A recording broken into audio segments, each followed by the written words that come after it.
It's always revealing to hear the Leader of the House express her increasingly outlandish views of Scotland every Thursday morning, and I expect today will be no different. Her efforts last week, though, had the feel of a kind of fever dream as she treated us to her thoughts on Mary Queen of Scots, the Highland clearances and the 100 Years' War, all in some sort of answer to my comments about Scotland's remarkable progress on child poverty. Goodness knows what we'll get this week, Madam Deputy Speaker, although once again I will gently remind the Leader of the House that Business Questions is for members of this House to ask about her government and her government's policies.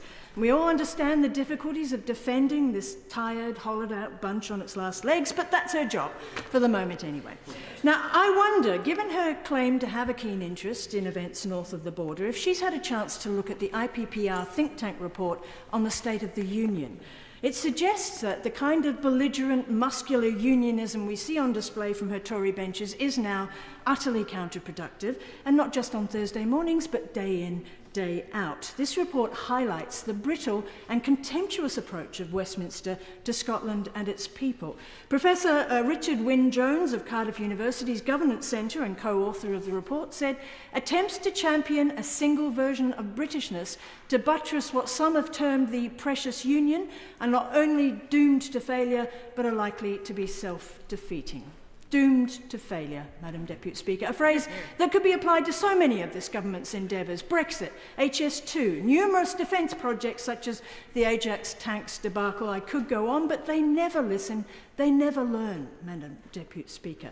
So it might also help the Leader to read an article by the respected BBC financial journalist Paul Lewis of the Moneybox programme, who recently wrote, and I am quoting him, I once coined the acronym TABIS, Things Are Better in Scotland, as a shorthand for the forward-looking social policies of that country, and it gets truer all the time.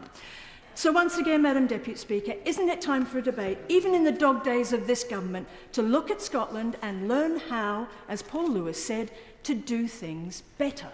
Leader of the House. Well, I thank the Honourable Lady for her question, and I have always advertised the differences that there are across the nations of the United Kingdom and regional differences in England as one of the strengths of the Union, as well as the things that we have in common. She accuses me of talking Scotland down and not celebrating it. Au contraire, and if she looks back at the speeches I've made to from this dispatch box, she will know that is not the case. I'm not talking Scotland down. I'm talking about the SNP running Scotland down. And I'm very happy to compare our record of stewardship of public services against the SNP's. Not a week goes by without the SNP messing up some particular sector or service. This week, highlights include the SNP pressing ahead with short-term lets licensing, which will on the 1st of October see thousands of businesses potentially close in Scotland and put some people in jeopardy of losing their homes, clobbering Scotland's tourist sector too. It has also emerged this week that complaints about SNP administered benefits have increased by 350%. And while the economy recovers and people are still having to tighten their belts, they think it's a brilliant idea to introduce a congestion charge. Scotland deserves better than socialist separatist parties, and yet again the Honourable Lady has demonstrated that the SNP are yesterday's people talking about yesterday's grievances. They are yesterday's party.